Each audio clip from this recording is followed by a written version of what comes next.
اس کو ملزم کرتا ہے کہ تو شریر اور سرکش آدمی ہے۔ اب چند کشوف اور علامات نو واردہ بغرض افادہ طالبین حق لکھے جاتے ہیں، اور اسی طرح انشاءاللہ تعالی وقتاً فوقتاً اگر خدا نے چاہا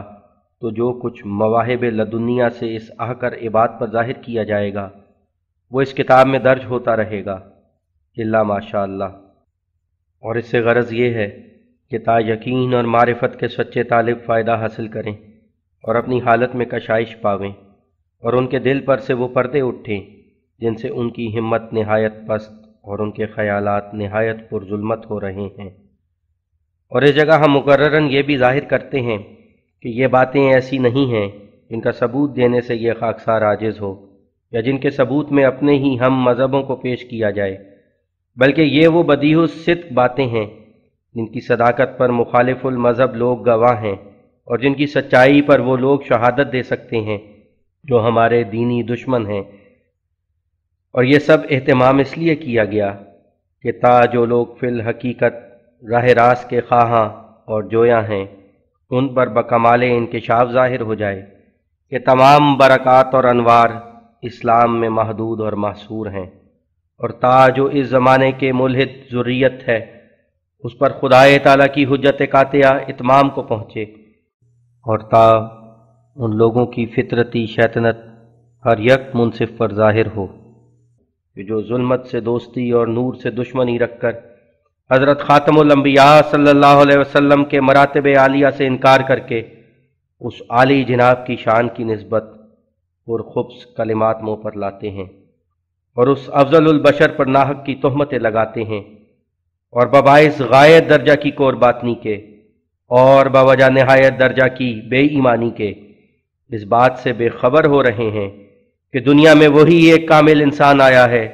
جس کا نور آفتاب کی طرح ہمیشہ دنیا پر اپنی شعائیں ڈالتا رہا ہے اور ہمیشہ ڈالتا رہے گا، اور تا ان تحریرات حقہ سے اسلام کی شان و شوکت خود مخالفوں کے اقرار سے ظاہر ہو جائے، اور تا جو شخص سچی طلب رکھتا ہے اس کے لیے ثبوت کا راستہ کھل جائے، اور جو اپنے میں کچھ دماغ رکھتا ہو اس کی دماغ شکنی ہو جائے۔ اور نیز ان کشوف اور علامات کے لکھنے کا یہ بھی ایک باعث ہے کہ تا اس سے مومنوں کی قوت ایمانی بڑھے اور ان کے دلوں کو تثبت اور تسلی حاصل ہو، اور وہ اس حقیقت حقہ کو بیقین کامل سمجھ لیں کہ صراط مستقیم فقط دین اسلام ہے، اور اب آسمان کے نیچے فقط ایک ہی نبی اور ایک ہی کتاب ہے، یعنی حضرت محمد مصطفیٰ صلی اللہ علیہ وسلم، جو اعلیٰ اور افضل سب نبیوں سے اور اتم و اکمل سب رسولوں سے اور خاتم الانبیاء اور خیر الناس ہیں، جن کی پیروی سے خدائے تعالیٰ ملتا ہے اور ظلماتی پردے اٹھتے ہیں، اور اسی جہان میں سچی نجات کے آثار نمایاں ہوتے ہیں۔ اور قرآن شریف جو سچی اور کامل ہدایتوں اور تاثیروں پر مشتمل ہے، جس کے ذریعے سے حقانی علوم اور معارف حاصل ہوتے ہیں اور بشری آلودگیوں سے دل پاک ہوتا ہے، اور انسان جہل اور غفلت اور شبہات کے حجابوں سے نجات پا کر حق الیقین کے مقام تک پہنچ جاتا ہے۔ اور ایک باعث ان کشوف اور علامات کی تحریر پر اور پھر غیر مذہب والوں کی شہادتوں سے اس کے ثابت کرنے پر یہ بھی ہے کہ تا ہمیشہ کے لیے ایک قوی حجت مسلمانوں کے ہاتھ میں رہے، اور جو سفلہ اور ناخدا ترس اور سیاہ دل آدمی ناحق کا مقابلہ اور مکابرہ مسلمانوں سے کرتے ہیں، ان کا مغلوب اور لاجواب ہونا ہمیشہ لوگوں پر ثابت اور آشکار ہوتا رہے، اور جو ضلالت اور گمراہی کی ایک زہرناک ہوا آج کل چل رہی ہے اس کی زہر سے زمانہ حال کے طالب حق اور نیز آئندہ کی نسلیں محفوظ رہیں، کیونکہ ان علامات میں ایسی بہت سی باتیں آئیں گی جن کا ظہور آئندہ زمانوں پر موقوف ہے، اور جب یہ زمانہ گزر جائے گا اور ایک نئی دنیا نقاب پوشیدگی سے اپنا چہرہ دکھائے گی اور ان باتوں کی صداقت کو جو اس کتاب میں درج ہے بچشم خود دیکھے گی، تو ان کی تقویت ایمان کے لیے یہ پیشین گوئیاں بہت فائدہ دیں گی انشاءاللہ تعالی۔ تو اس وقت جو پیش گوئیاں خداوند کریم کی طرف سے ظاہر ہوئی ہیں، بعض ان میں سے ذیل میں لکھی جاتی ہیں۔ آغاز جملہ ایک یہ ہے کہ کچھ عرصہ گزرا ہے کہ ایک دفعہ سخت ضرورت روپیے کی پیش آئی۔ یہ ضرورت کا ہمارے اس جگہ کے عاریہ ہم نشینوں کو بخوبی علم تھا، اور یہ بھی ان کو خوب معلوم تھا کہ بظاہر کوئی ایسی تقریب پیش نہیں ہے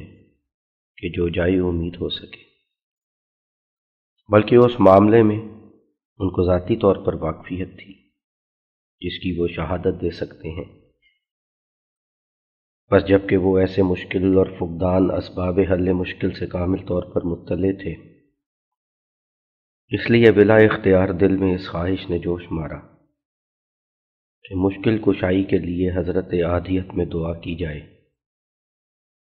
تا اس دعا کی قبولیت سے ایک تو اپنی مشکل حل ہو جائے اور دوسری مخالفین کے لیے تائید الہی کا نشان پیدا ہو، ایسا نشان کہ اس کی سچائی پر وہ لوگ گواہ ہو جائیں۔ سو اسی دن دعا کی گئی اور خدائے تعالیٰ سے یہ مانگا گیا کہ وہ نشان کے طور پر مالی مدد سے اطلاع بخشے۔ تب یہ الہام ہوا، 10 دن کے بعد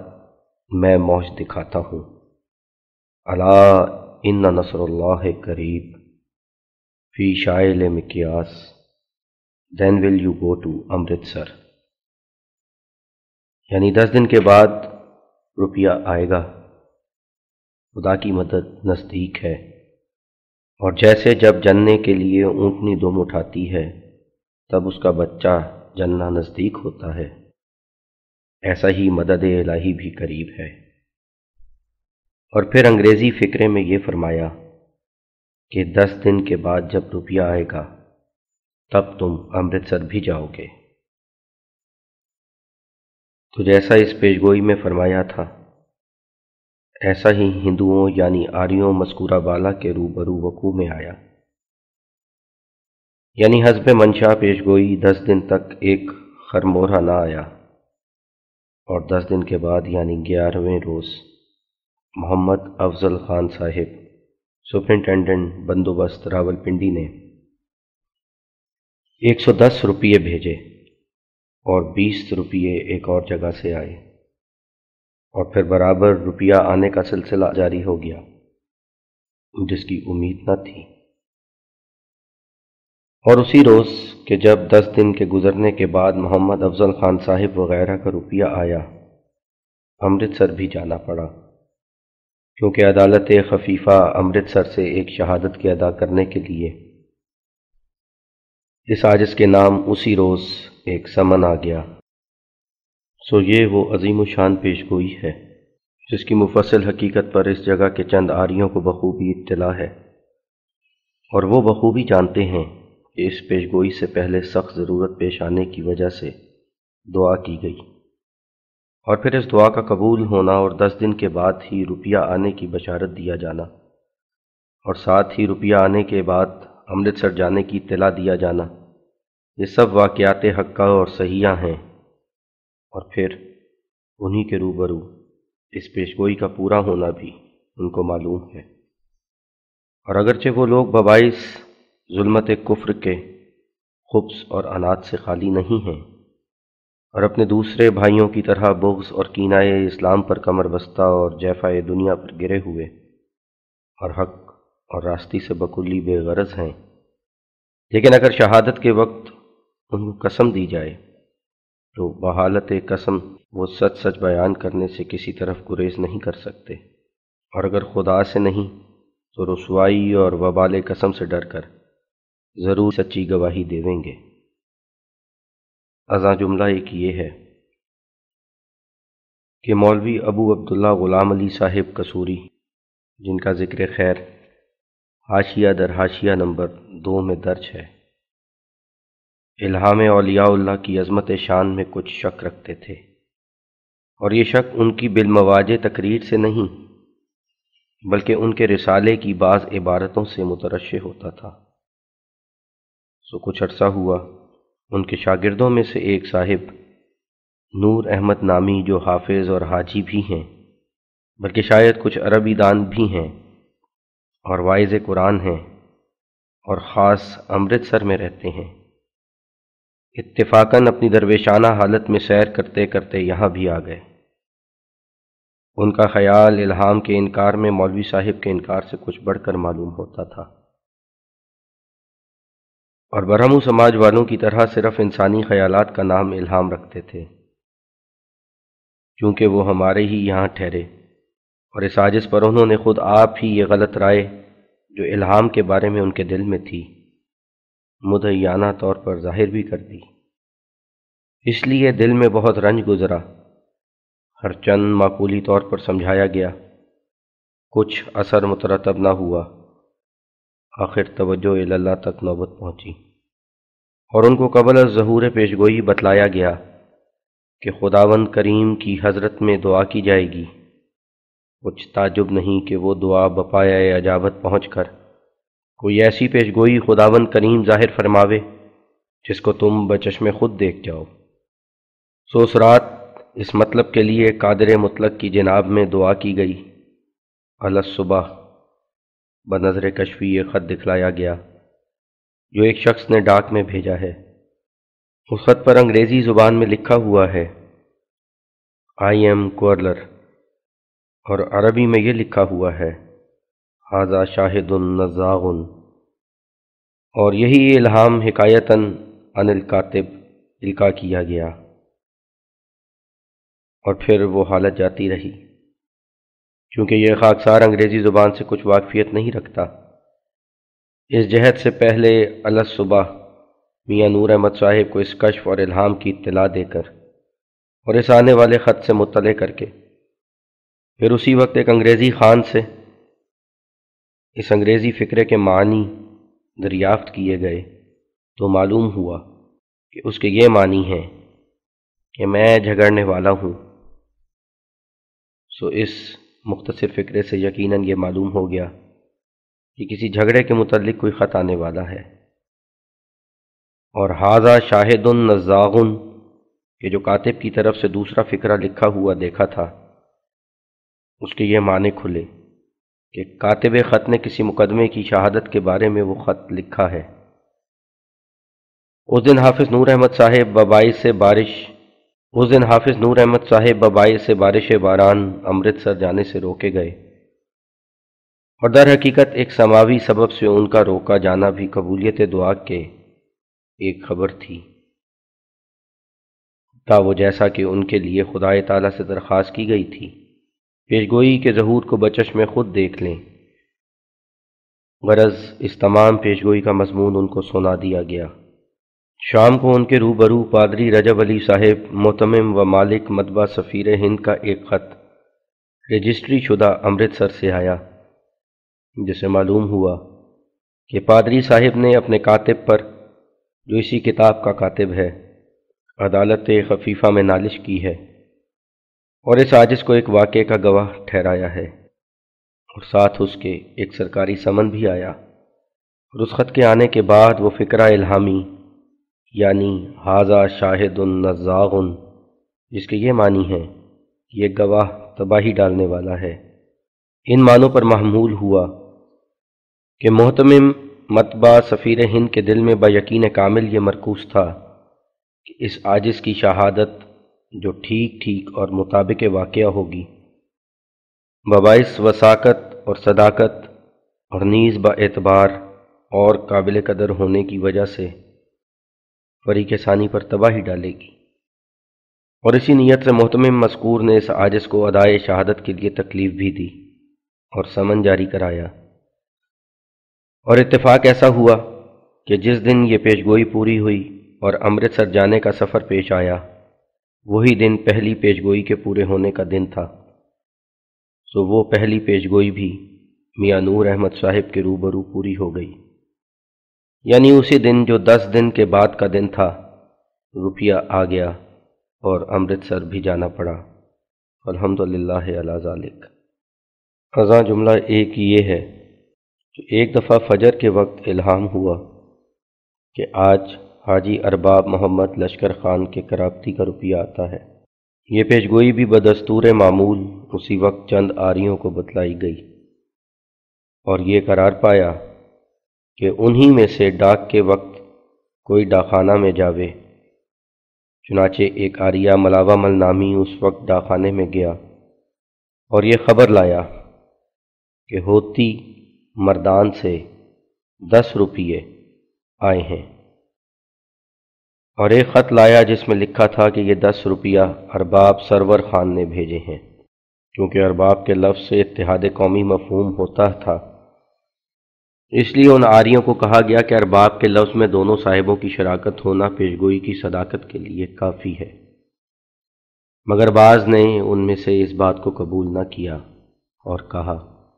کہ اتحاد قومی شے دیگر ہے اور قرابت شے دیگر، اور اس انکار پر بہت ضد کی۔ ناچار ان کے اصرار پر خط لکھنا پڑا، اور وہاں سے یعنی ہوتی مردان سے کئی روز کے بعد ایک دوست منشی الہی بخش نامی نے، جو ان دنوں میں ہوتی مردان میں اکاؤنٹنٹ تھے، خط کے جواب میں لکھا کہ ارباب سرور خان ارباب محمد لشکر خان کا بیٹا ہے۔ چنانچہ اس خط کے آنے پر سب مخالفین لاجواب اور عاجز رہ گئے۔ والحمدللہ علی ذالک۔ ازاں جملہ ایک یہ ہے، ایک دفعہ اپریل 1883 میں صبح کے وقت بیداری ہی میں جہلم سے روپیہ روانہ ہونے کی اطلاع دی گئی، اور اس بات سے اس جگہ کے آریوں کو، جن میں سے بعض خود جا کر ڈاکخانے میں خبر لیتے تھے، بخوبی اطلاع تھی کہ اس روپیے کے روانہ ہونے کے بارے میں جہلم سے کوئی خط نہیں آیا تھا، کیونکہ یہ انتظام اس عاجز نے پہلے سے کر رکھا تھا کہ جو کچھ ڈاکخانے سے خط وغیرہ آتا تھا اس کو خود بعض آریہ ڈاکخانے سے لے آتے تھے، اور ہر روز ہر یک بات سے بخوبی مطلع رہتے تھے، اور خود اب تک ڈاکخانے کا ڈاک منشی بھی ایک ہندو ہی ہے۔ غرض جب یہ الہام ہوا تو ان دنوں میں ایک پنڈت کا بیٹا شام لال نامی، جو ناگری اور فارسی دونوں میں لکھ سکتا تھا، بطور روزنامہ نویس کے نوکر رکھا ہوا تھا، اور بعض امور غیبیہ جو ظاہر ہوتے تھے اس کے ہاتھ سے وہ ناگری اور فارسی خط میں قبل از وقوع لکھائے جاتے تھے،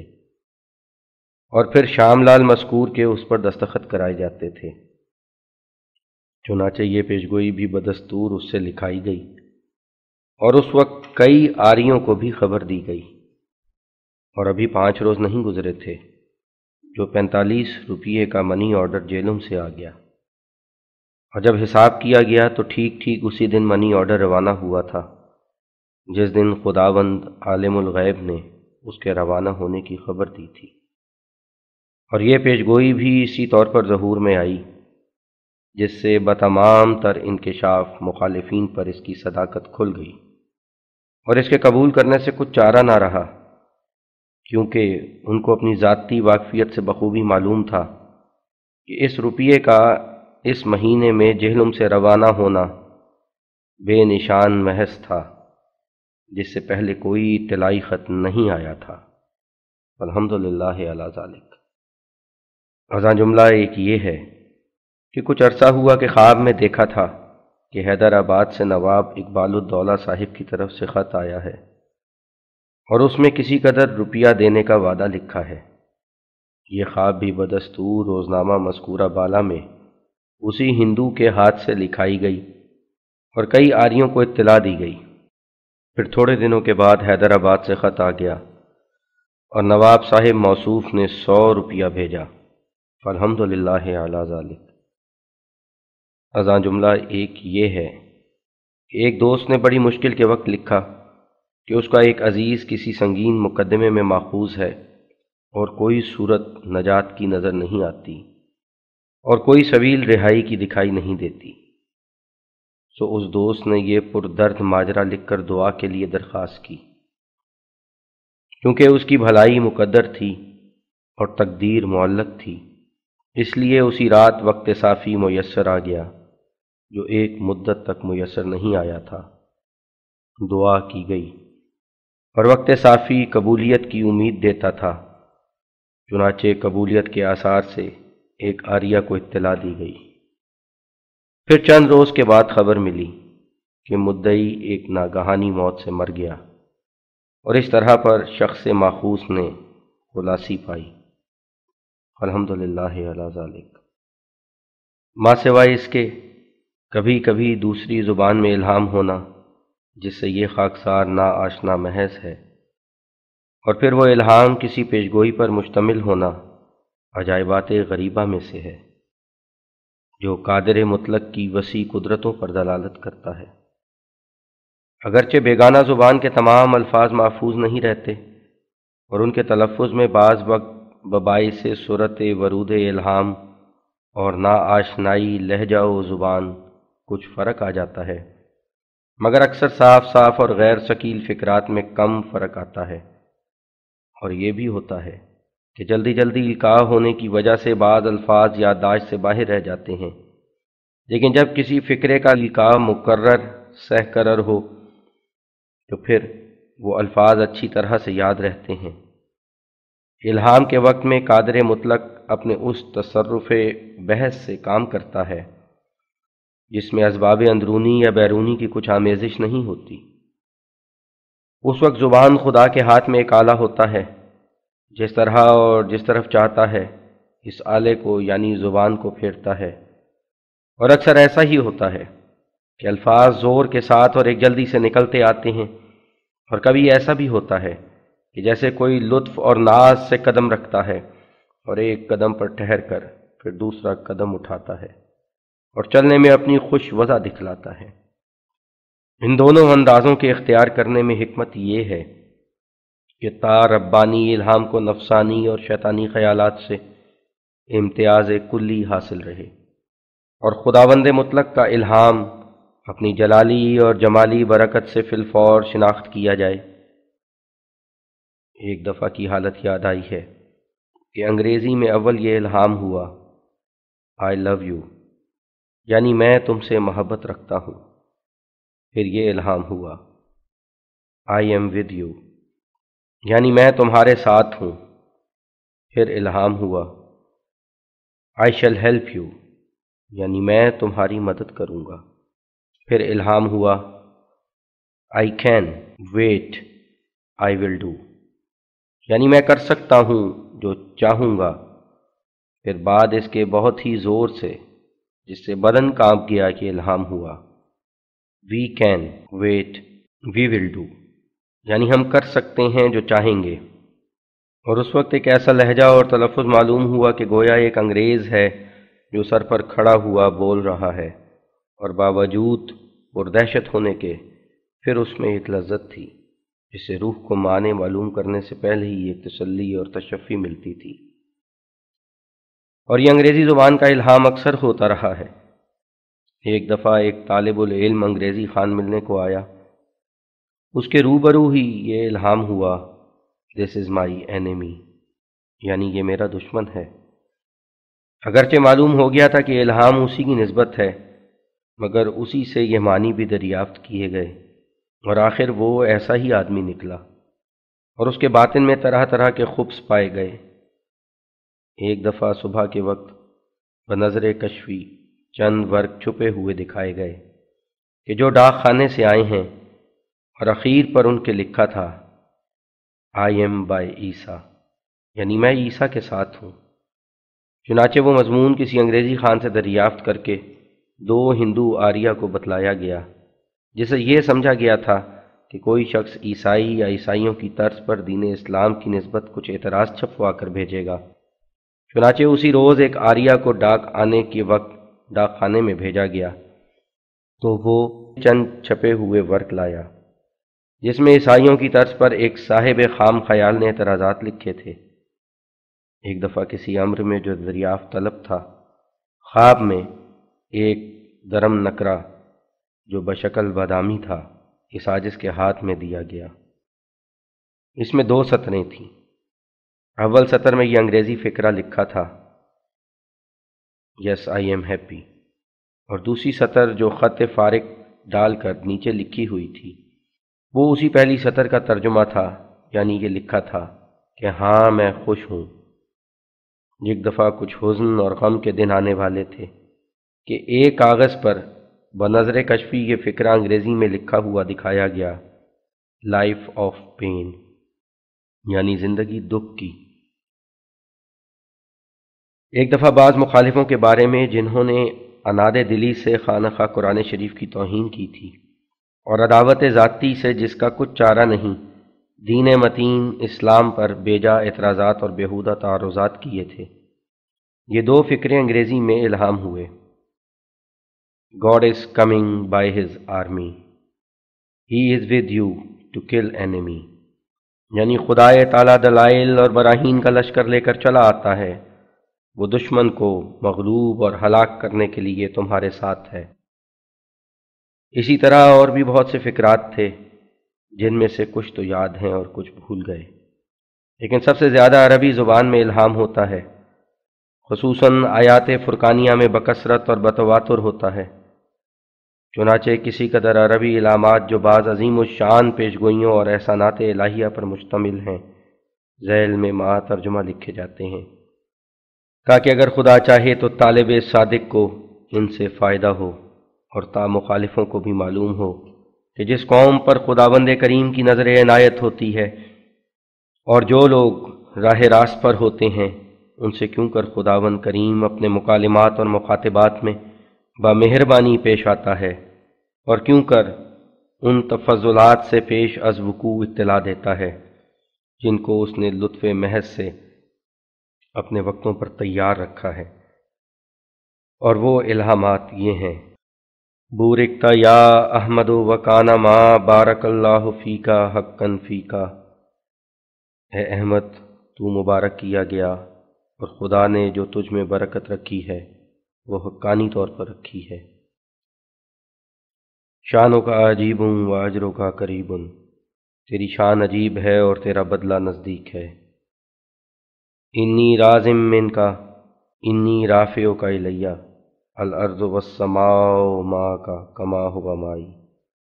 میں تجھ سے راضی ہوں، میں تجھے اپنی طرف اٹھانے والا ہوں، زمین اور آسمان تیرے ساتھ ہیں جیسے وہ میرے ساتھ ہیں۔ ہوا کا ضمیر واحد بتاویل ما فی السماوات والارض ہے، اور ان کلمات کا حاصل مطلب تلطفات اور برکات الہیہ ہیں جو حضرت خیر الرسول کی مطابعت کی برکت سے ہر یک کامل مومن کے شامل حال ہو جاتی ہیں، اور حقیقی طور پر مصداق ان سب عنایات کا حضرت صلی اللہ علیہ وسلم ہیں اور دوسرے سب طفیلی ہیں۔ اور اس بات کو ہر جگہ یاد رکھنا چاہیے کہ ہر یک مدح و ثنا جو کسی مومن کے الہامات میں کی جائے وہ حقیقی طور پر حضرت صلی اللہ علیہ وسلم کی مدح ہوتی ہے، اور وہ مومن بقدر اپنی مطابعت کے اس مدح سے حصہ حاصل کرتا ہے، اور وہ بھی محض خدائے تعالیٰ کے لطف اور احسان سے، نہ کسی اپنی لیاقت اور خوبی سے۔ پھر بعد اس کے فرمایا: انت وجیہ فی حضرتی اخترتک لنفسی، تو میری درگاہ میں وجیہ ہے، میں نے تجھے اپنے لیے اختیار کیا۔ انت منی بمنزلۃ توحیدی و تفریدی فہانا ان تعانا و تعرف بین الناس، تو مجھ سے ایسا ہے جیسا میری توحید اور تفرید، سو وہ وقت آ گیا جو تیری مدد کی جائے اور تجھ کو لوگوں میں معروف و مشہور کیا جائے۔ هل اتى على الانسان حین من الدہر لم یکن شیئا مذکورا، کیا انسان پر یعنی تجھ پر وہ وقت نہیں گزرا کہ تیرا دنیا میں کچھ بھی ذکر و تذکرہ نہ تھا، یعنی تجھ کو کوئی نہیں جانتا تھا کہ تو کون ہے اور کیا چیز ہے، اور کسی شمار و حساب میں نہ تھا، یعنی کچھ بھی نہ تھا۔ یہ گزشتہ تلطفات و احسانات کا حوالہ ہے تا محسن حقیقی کے آئندہ فضلوں کے لیے ایک نمونہ ٹھہرے۔ سبحان اللہ تبارک و تعالی زاد مجدک ینقطع آباؤک و یبدأ منک، سب پاکیاں خدا کے لیے ہیں جو نہایت برکت والا اور عالی ذات ہے۔ اس نے تیرے مجد کو زیادہ کیا، تیرے آباء کا نام اور ذکر منقطع ہو جائے گا، یعنی بطور مستقل ان کا نام نہیں رہے گا، اور خدا تجھ سے ابتدا شرف اور مجد کا کرے گا۔ نصرت بالرعب وأحييت بالصدق أيها الصديق نصرت وقالوا لا تهين مناس۔ تو روب کے ساتھ مدد کیا گیا اور صدق کے ساتھ زندہ کیا گیا، اے صدیق تو مدد کیا گیا۔ اور مخالفوں نے کہا کہ اب گریز کی جگہ نہیں، یعنی امداد الہی اس حد تک پہنچ جائے گی کہ مخالفوں کے دل ٹوٹ جائیں گے اور ان کے دلوں پر یاس مستولی ہو جائے گی اور حق آشکارا ہو جائے گا۔ وما كان الله ليتركك حتى يميز الخبيث من الطيب، اور خدا ایسا نہیں ہے جو تجھے چھوڑ دے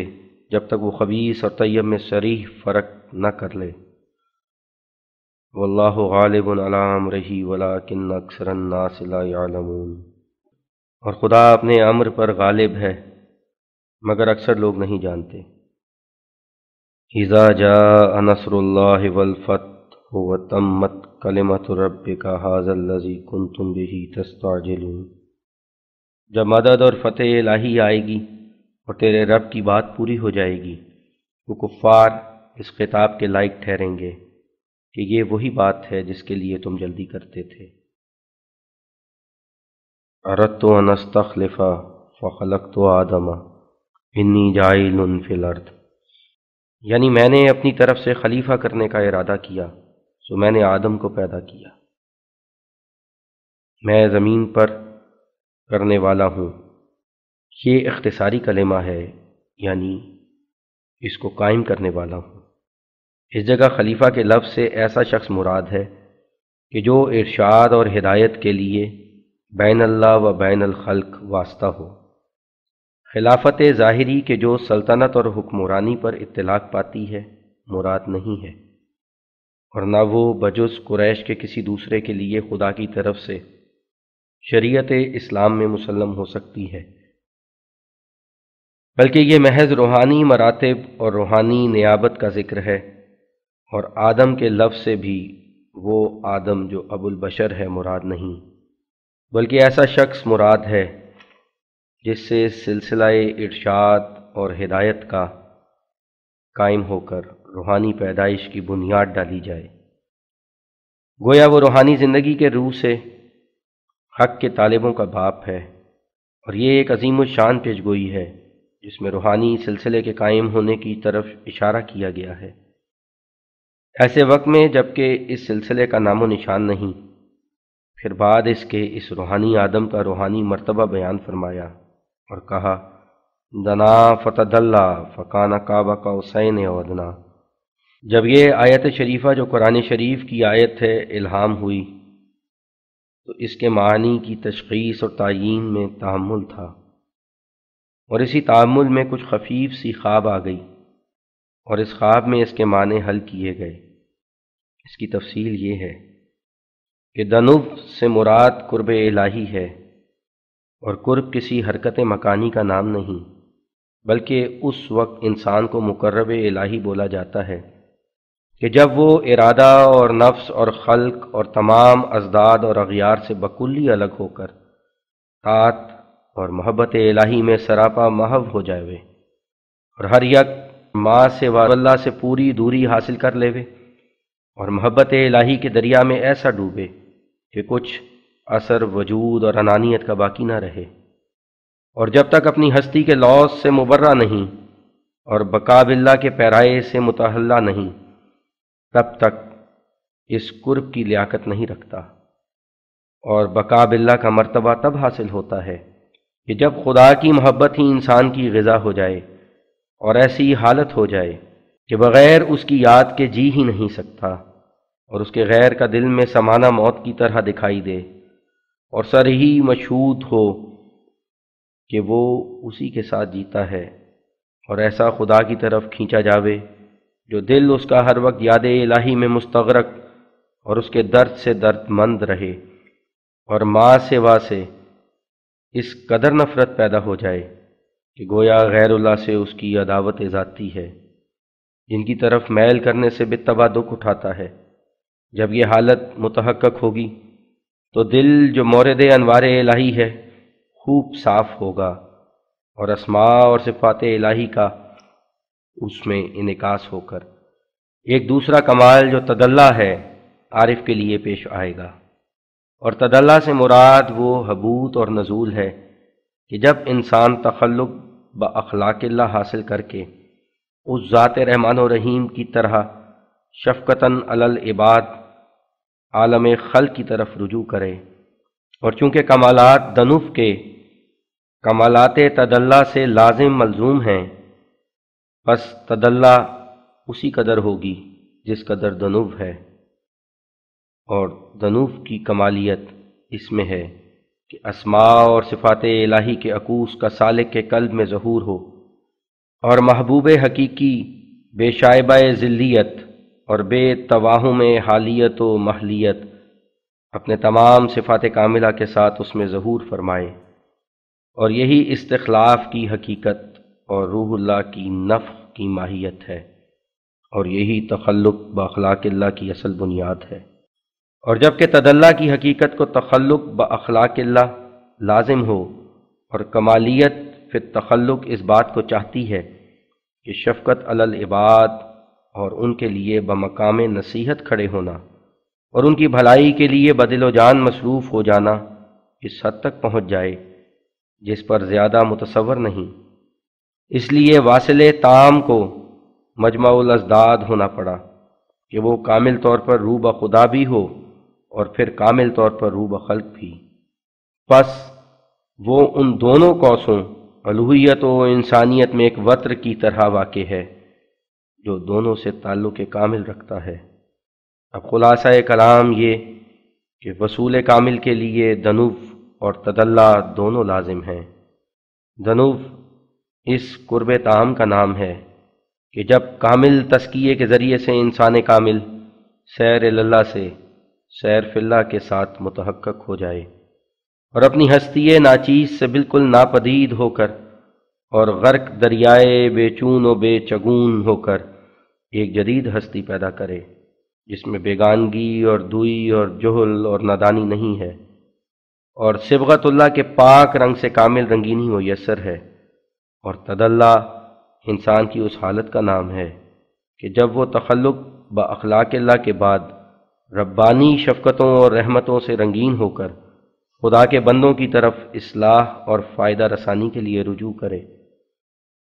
پس جاننا چاہیے کہ اس جگہ ایک ہی دل میں ایک ہی حالت اور نیت کے ساتھ دو قسم کا رجوع پایا گیا، ایک خدا تعالیٰ کی طرف جو وجود قدیم ہے، اور ایک اس کے بندوں کی طرف جو وجود محدث ہے۔ اور دونوں قسم کا وجود یعنی قدیم اور حادث ایک دائرے کی طرح ہے جس کی طرف اعلیٰ وجوب اور طرف اسفل امکان ہے۔ اب اس دائرے کے درمیان میں انسان کامل بوجہ دنوف اور تدلی کی دونوں طرف سے اتصال محکم کر کے یوں مثالی طور پر صورت پیدا کر لیتا ہے جیسے ایک وتر دائرے کے دو قوسوں میں ہوتا ہے، یعنی حق اور خلق میں واسطہ ٹھہر جاتا ہے۔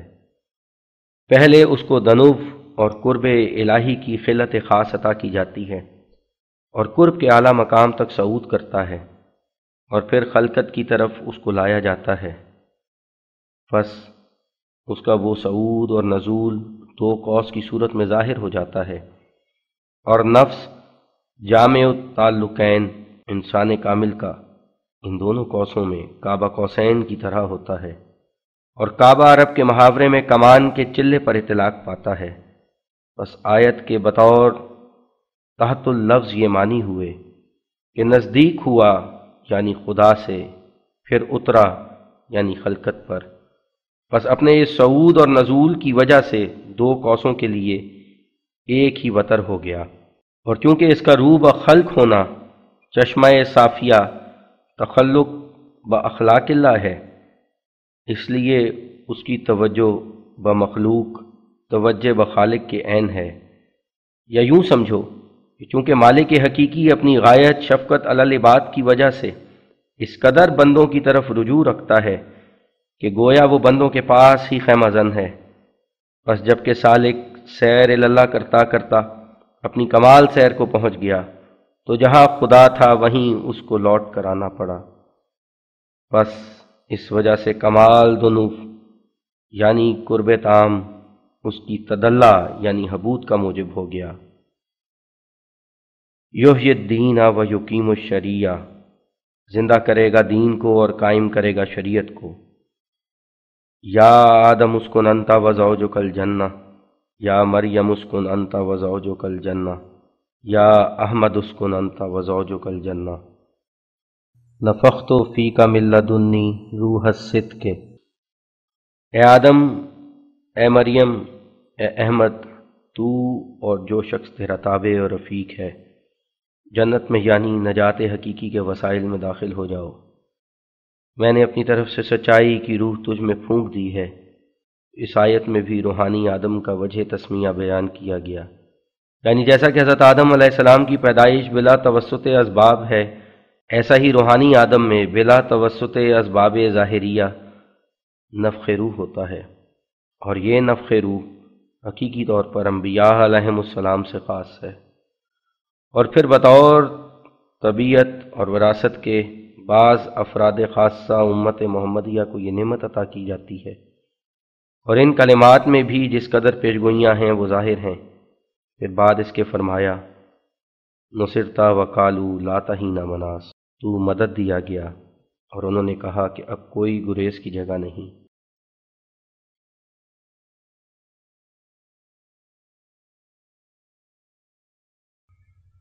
ان الذين كفروا وصدوا عن سبيل الله رد عليهم رجل من فارس شکر اللہ سعیہ، جن لوگوں نے کفر اختیار کیا اور خدا تعالیٰ کی راہ کے مزاحم ہوئے، ان کا ایک مرد فارسی الاصل نے رد لکھا ہے، اس کی صحیح کا خدا شاکر ہے۔ کتاب الولی ذوالفقار علی، ولی کی کتاب علی کی تلوار کی طرح ہے، یعنی مخالف کو نیست و نابود کرنے والی ہے، اور جیسے علی کی تلوار نے بڑے بڑے خطرناک معرکوں میں نمایاں کار دکھلائے تھے، ایسا ہی یہ بھی دکھلائے گی۔ اور یہ بھی ایک پیشگوئی ہے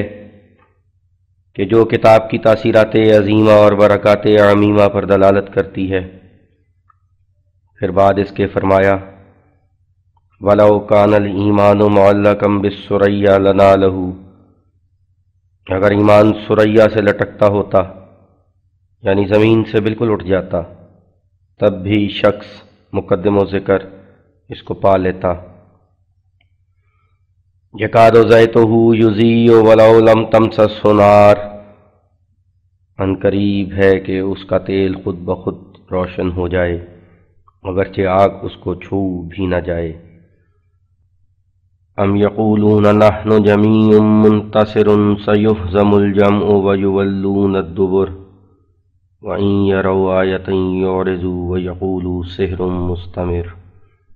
وَاسْتَيْقَنَتْهَا أَنفُسُهُمْ وَقَالُوا لَا تَحِينَ مَنَاصٍ فَبِمَا رَحْمَةٍ مِّنَ اللَّهِ لِنتَ عَلَيْهِمْ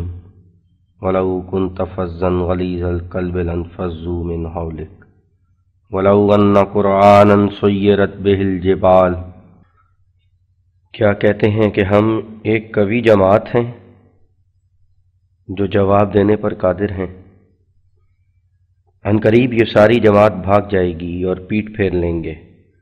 اور جب یہ لوگ کوئی نشان دیکھتے ہیں تو کہتے ہیں کہ یہ ایک معمولی اور قدیمی سحر ہے، حالانکہ ان کے دل ان نشانوں پر یقین کر گئے ہیں، اور دلوں میں انہوں نے سمجھ لیا ہے کہ اب گریز کی جگہ نہیں، اور یہ خدا کی رحمت ہے کہ تو ان پر نرم ہوا، اور اگر تو سخت دل ہوتا تو یہ لوگ تیرے نزدیک نہ آتے اور تجھ سے الگ ہو جاتے۔ اگرچہ قرآنی معجزات ایسے دیکھتے جن سے پہاڑ جنبش میں آ جاتے، یہ آیات ان بعض لوگوں کے حق میں بطور الہام القا ہوئیں جن کا ایسا ہی خیال اور حال تھا، اور شاید ایسے ہی اور لوگ بھی نکل آویں جو اس قسم کی باتیں کریں اور بدرجہ یقین کامل پہنچ کر پھر منکر رہیں۔ پھر بعد اس کے فرمایا انا انزلناہ قریبا من القادیان وبالحق انزلناہ وبالحق نزل صدق اللہ ورسولہ وکان امر اللہ مفعولا، یعنی ہم نے ان نشانوں اور عجائبات کو اور نیز اس الہام پر از معارف و حقائق کو قادیان کے قریب اتارا ہے اور ضرورت حقہ کے ساتھ اتارا ہے اور بضرورت حقہ اترا ہے۔ خدا اور اس کے رسول نے خبر دی تھی کہ جو اپنے وقت پر پوری ہوئی اور جو کچھ خدا نے چاہا تھا وہ ہونا ہی تھا۔ یہ آخری فقرات اس بات کی طرف اشارہ ہے کہ اس شخص کے ظہور کے لیے حضرت نبی کریم صلی اللہ علیہ وسلم اپنی حدیث متذکرہ بالا میں اشارہ فرما چکے ہیں اور خدا تعالیٰ اپنے کلام مقدس میں اشارہ فرما چکا ہے۔ چنانچہ وہ اشارہ حصہ سوم کے علامات میں درج ہو چکا ہے اور فرقانی اشارہ اس آیت میں ہے۔ والذی ارسل رسولہ بالہدی ودین الحق لیظہرہ علی الدین کلہ، سورہ صف آیت 10۔ یہ آیت جسمانی اور سیاست ملکی کے طور پر حضرت مسیح کے حق میں پیش گوئی ہے، اور جس غلبہ کاملہ دین اسلام کا وعدہ دیا گیا ہے وہ غلبہ مسیح کے ذریعے سے ظہور میں آئے گا، اور جب حضرت مسیح علیہ السلام دوبارہ اس دنیا میں تشریف لائیں گے تو ان کے ہاتھ سے دین اسلام جمیع آفاق اور اقطار میں پھیل جائے گا۔ لیکن اس عاجز پر ظاہر کیا گیا ہے کہ یہ خاکسار اپنی غربت اور انکسار اور توکل اور ایثار اور آیات اور انوار کے روح سے مسیح کی پہلی زندگی کا نمونہ ہے، اور اس عاجز کی فطرت اور مسیح کی فطرت باہم نہایت ہی متشابہ واقع ہوئی ہے، گویا ایک ہی جوہر کے دو ٹکڑے یا ایک ہی درخت کے دو پھل ہیں، اور بحدی اتحاد ہے کہ نظر کشفی میں نہایت ہی باریک امتیاز ہے، اور نیز ظاہری طور پر بھی ایک مشابہت ہے، اور وہ یوں کہ مسیح ایک کامل اور عظیم الشان نبی یعنی موسیٰ کا تابع اور خادم دین تھا، اور اس کی انجیل توریت کی فرع ہے، اور یہ عاجز بھی اس جلیل الشان نبی کے احقر خادمین میں سے ہے کہ جو سید الرسل اور سب رسولوں کا سرتاج ہے۔ اگر وہ حامد ہیں تو وہ احمد ہے، اور اگر وہ محمود ہیں تو وہ محمد ہے صلی اللہ علیہ وسلم۔ سو چونکہ اس عاجز کو حضرت مسیح سے مشابہت تامہ ہے، اس لیے خداوند کریم نے مسیح کی پیشگوئی میں ابتدا سے اس عاجز کو بھی شریک کر رکھا ہے، یعنی حضرت مسیح پیشگوئی متذکرہ بالا کا ظاہری اور جسمانی طور پر مصداق ہے، اور یہ عاجز روحانی اور معقولی طور پر اس کا محل اور مورد ہے، یعنی روحانی طور پر دین اسلام کا غلبہ جو حجج قاطعہ اور براہین ساطعہ پر موقوف ہے، اس عاجز کے ذریعے سے مقدر ہے، گو اس کی زندگی میں یا بعد وفات ہو۔ اور اگرچہ دین اسلام اپنے دلائل حقہ کے روح سے قدیم سے غالب چلا آیا ہے، اور ابتدا سے اس کے مخالف رسوا اور ذلیل ہوتے چلے آئے ہیں، لیکن اس غلبے کا مختلف فرقوں اور قوموں پر ظاہر ہونا ایک ایسے زمانے کے آنے پر موقوف تھا کہ جو بباعث کھل جانے راہوں کے تمام دنیا کو ممالک متحدہ کی طرح بناتا ہو اور ایک ہی قوم کے حکم میں داخل کرتا ہو، اور تمام اسباب اشاعت تعلیم اور تمام وسائل اشاعت دین کے بتمام تر سہولت و آسانی پیش کرتا ہو، اور اندرونی اور بیرونی طور پر تعلیم حقانی کے لیے نہایت مناسب اور موزوں ہو۔ سو اب وہی زمانہ ہے، کیونکہ بباعث کھل جانے راستوں اور مطلع ہونے ایک قوم کے دوسری قوم سے اور ایک ملک کے دوسرے ملک سے سامان تبلیغ کا بوجہ احسن میسر آ گیا ہے، اور بوجہ انتظام ڈاک و ریل و تار و جہاز و وسائل متفرقہ اخبار وغیرہ کے دینی تالیفات کی اشاعت کے لیے بہت سی آسانیاں ہو گئی ہیں۔ غرض بلا شبہ وہ وقت پہنچ گیا ہے کہ جس میں تمام دنیا ایک ہی ملک کا حکم پیدا کرتی جاتی ہے، اور بباعث شائع اور رائج ہونے کئی زبانوں کے تفہیم تفاہم کے بہت سے ذریعے نکل آئے ہیں، اور غیریت اور اجنبیت کی مشکلات سے بہت سی سبکدوشی ہو گئی ہے، اور بوجہ میل ملاپ دائمی اور اختلاط شبہ روزی کی وحشت اور نفرت بھی کہ جو بالطبع ایک قوم کو دوسری قوم سے تھی بہت سی گھٹ گئی ہے۔ چنانچہ اب ہندو بھی، جن کی دنیا ہمیشہ ہمالا پہاڑ کے اندر ہی اندر تھی اور جن کو سمندر کا سفر کرنا مذہب سے خارج کر دیتا تھا، لندن اور امریکہ تک سیر کراتے ہیں۔ خلاصہ کلام یہ کہ اس زمانے میں ہر یک ذریعہ اشاعت دین کا اپنی وسعت تامہ کو پہنچ گیا ہے، اور گو دنیا پر بہت سی ظلمت اور تاریکی چھا رہی ہے، مگر پھر بھی ضلالت کا دورہ اختتام پر پہنچا ہوا معلوم ہوتا ہے، اور گمراہی کا کمال روبہ زوال نظر آتا ہے۔ کچھ خدا کی طرف سے ہی تباہ سلیمہ صراط مستقیم کی تلاش میں لگ گئے ہیں، اور نیک اور پاکیزہ فطرتیں طریقہ حقہ کے مناسب حال ہوتی جاتی ہیں، اور توحید کے قدرتی جوش نے مستعد دلوں کو وحدانیت کے چشمہ صافی کی طرف مائل کر دیا ہے، اور مخلوق پرستی کی عمارت کا بودا ہونا دانش مند لوگوں پر کھلتا جاتا ہے، اور مصنوعی خدا پھر دوبارہ عقل مندوں کی نظر میں انسانیت کا جامہ پہنتے جاتے ہیں، اور معین ہما آسمانی مدد دین حق کی تائید کے لیے ایسے جوش میں ہے کہ وہ نشان اور خوارق جن کی سماعت سے عاجز اور ناقص بندے خدا بنائے گئے تھے،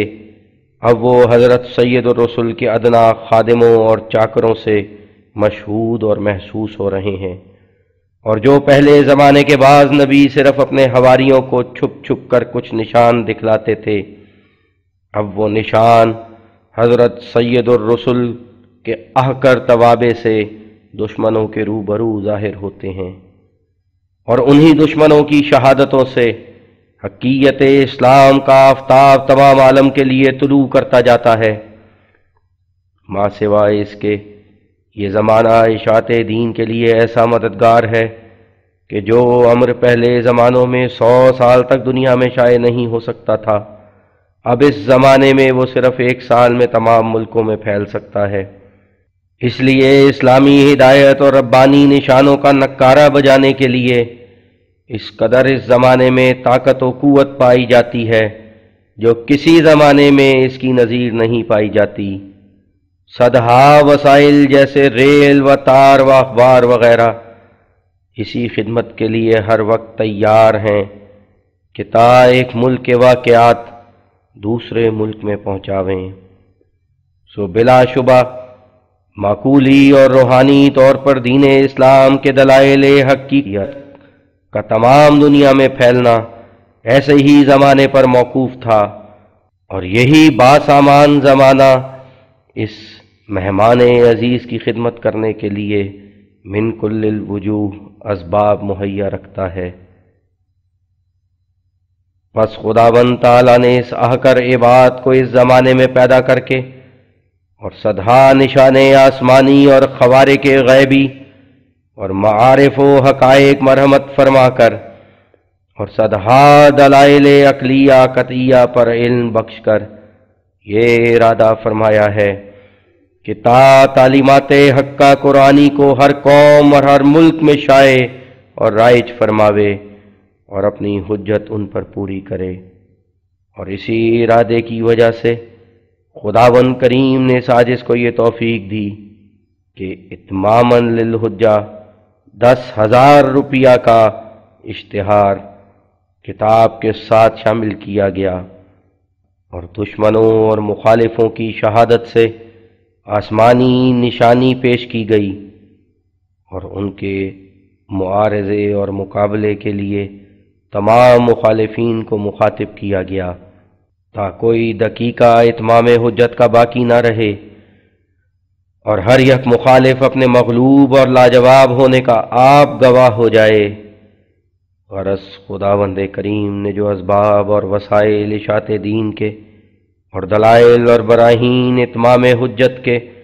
محض اپنے فضل اور کرم سے سازش کو عطا فرمائے ہیں، وہ امم سابقہ میں سے آج تک کسی کو عطا نہیں فرمائے، اور جو کچھ اس بارے میں توفیقات غیبیہ اس عاجز کو دی گئی ہیں وہ ان میں سے کسی کو نہیں دی گئیں۔ وَذَلِكَ فَضْلُ اللَّهِ يُؤْتِيهِ مَن يَشَاءُ۔ سو چونکہ خداوند کریم نے اسباب خاصہ سے اس عاجز کو مخصوص کیا ہے اور ایسے زمانے میں اس خاکسار کو پیدا کیا ہے کہ جو اتمام خدمت تبلیغ کے لیے نہایت ہی معین و مددگار ہے، اس لیے اس نے اپنے تفضلات و عنایات سے یہ خوشخبری بھی دی ہے کہ روز ازل سے یہی قرار یافتہ ہے کہ آیت کریمہ متذکرہ بالا اور نیز آیت واللہ متم نورہ سورہ صف آیت 9 کا روحانی طور پر مصداق یہ عاجز ہے، اور خدائے تعالی ان دلائل و براہین کو اور ان سب باتوں کو کہ جو اس عاجز نے مخالفوں کے لیے لکھی ہیں خود مخالفوں تک پہنچا دے گا، اور ان کا عاجز اور لاجواب اور مغلوب ہونا دنیا میں ظاہر کر کے مفہوم آیت متذکرہ بالا کا پورا کر دے گا۔ الحمدللہ علی ذالک۔